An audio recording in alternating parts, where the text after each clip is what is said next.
cette ère de modernisation des relations d'affaires et du passage au tout numérique, je vous propose de faire le point pratique sur la facturation électronique. L'enregistrement manuel des factures et des données financières mobilise une part non négligeable des ressources en interne. Les inconvénients de ce travail manuel résident notamment dans le risque d'erreur, dans les frais importants liés à ces tâches et dans les méfaits sur l'environnement. Alors que les avantages liés à la facturation électronique sont notamment une diminution significative des coûts de traitement, une harmonisation avec la législation d'autres pays dont les pouvoirs publics exigent de ne recevoir que des factures électroniques, des avantages environnementaux avec une diminution de l'empreinte carbone, et bien entendu une automatisation du process qui permet une diminution du nombre d'erreurs de facturation et la réduction des délais de paiement.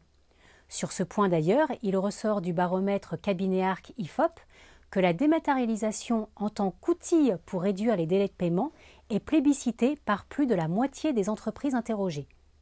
Au jour d'aujourd'hui, alors qu'une confusion existe sur le sujet en raison de la circulation de nombreuses informations diverses, près de 40% des entreprises ne sont pas encore préparées au passage à la dématérialisation. Rendons donc ce sujet plus abordable au travers des points suivants. En premier lieu, la réglementation relative à la facturation électronique en distinguant l'obligation pesant sur les fournisseurs de l'État et l'obligation incombant aux entreprises privées entre elles. Ensuite, en abordant les côtés pratiques de la facture électronique entre acteurs privés. Jérôme Mandrillon, directeur du crédit chez Lafarge-Holcim, nous apportera son éclairage sur le sujet. 9 Français sur 10 se sont passés déjà pour leurs propres besoins en termes de particuliers à des facturations électroniques, ce qui n'est pas le cas des entreprises françaises.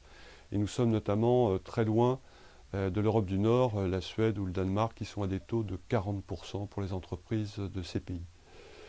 Il est vrai que les dispositions qui sont mises en place pour les facturations envers l'État et les collectivités locales vont favoriser la mise en place de ces technologies et notamment, nous le constatons, vraiment pousser l'intérêt des entreprises vers ces technologies. Beaucoup d'entreprises y réfléchissent, beaucoup d'entreprises se renseignent et il est vrai que ces technologies maintenant sont beaucoup plus faciles à mettre en place, notamment grâce à la mise en place de plateformes qui permettent de communiquer entre l'entreprise et l'État.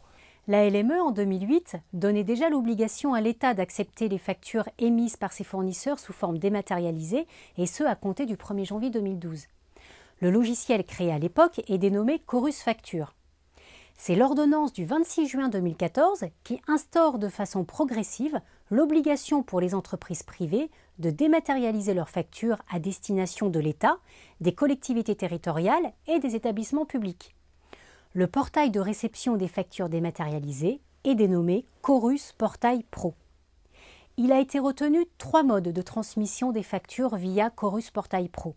Le DI, pour les fournisseurs produisant un nombre important de factures, le dépôt sur le portail de factures sous format PDF signé ou non, pour les fournisseurs produisant un nombre moindre de factures, et la saisine des factures directement sur le portail pour les fournisseurs n'émettant que ponctuellement des factures à destination de la sphère publique. Ainsi, au 1er janvier 2017, les grandes entreprises et les personnes publiques devront avoir transité à la facturation électronique. L'obligation pour les entreprises de taille intermédiaire est fixée au 1er janvier 2018. Pour les petites et moyennes entreprises, ce sera le 1er janvier 2019. Et pour les micro-entreprises, la date est le 1er janvier 2020. Dématérialiser factures permet de faire aux entreprises bien sûr des économies et de revoir leur processus. Première chose, la facturation dématérialisée coûte 1 € alors qu'une facture papier coûte 9 €. Donc déjà des premiers bénéfices pour l'entreprise. Deuxième chose, c'est de mettre en place une traçabilité de la facture avec la mise en place d'un PDF ou d'un EDI. Où on va suivre cette facture, permettre de répondre à des exigences des clients, par exemple rejoindre un bon de commande, ce qui est souvent réclamé. Mais c'est aussi fluidifier le processus pour adresser la facture le plus rapidement possible à travers ces moyens. Aujourd'hui, lorsqu'un fournisseur souhaite envoyer une facture électronique à son client entreprise privée, il doit solliciter l'accord préalable de ce dernier. Les pouvoirs publics souhaitent étendre de façon progressive l'obligation pour les entreprises privées d'accepter les factures électroniques. Ainsi, à terme, l'autorisation préalable ne sera plus requise. C'est l'article 222 de la loi Macron qui prévoit cette obligation, laquelle sera instaurée progressivement pour tenir compte de la taille des entreprises. Ce qui importe également, c'est que l'authenticité de l'origine de la facture et l'intégrité de son contenu soient garanties, soit sous la forme d'un message structuré selon une norme sécurisée convenue entre les parties, du type EDI, soit au moyen d'une signature électronique, soit par la mise en place d'un ou plusieurs contrôles établissant une piste d'audit fiable entre une facture et la livraison de biens ou la prestation de services. Attention, ce n'est pas le mode de transmission de la facture qui prime, mais son mode de conception. Lorsque vous mettez en place une facturation dématérialisée, je vous invite à travailler avec votre client la mise en place d'une charte de la facturation. Cette charte de la facturation va reprendre les contraintes de votre client, c'est-à-dire j'ai besoin sur la facture de voir apparaître le numéro de commande, un certain nombre de données. Il va reprendre le délai dans lequel le client souhaite recevoir la facture.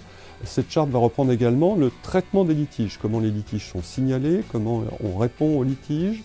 Et enfin, et pour terminer, la charte va reconnaître que s'il y a une facture litigieuse, le montant non litigieux sera réglé. Malgré les contraintes liées à la facturation électronique, elle constitue une véritable opportunité pour les entreprises, notamment en matière de délai de paiement. Les entreprises doivent donc se saisir du sujet et organiser leurs services dédiés.